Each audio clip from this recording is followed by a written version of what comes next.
నేను మీ రేచల్ని. అందరూ ఎలా ఉన్నారు? బాగున్నారా? యాక్చువల్గా ఇలాంటి రోజు నాకు మళ్ళీ వస్తుందని నేను ఇప్పుడు అనుకోలేదు. నాతో పాటు వర్క్ చేసేసారు.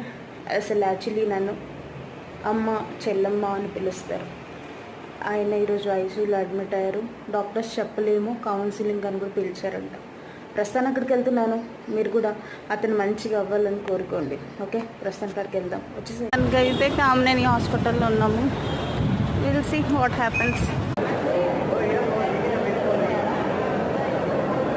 మీకు వీడియో అంతా చూస్తేనే అర్థమవుతుంది. సో ప్రతి అబ్బాయి, ప్రతి మగవాడు ఆలోచించాల్సింది ఇంట్లో వాళ్ళ గురించి.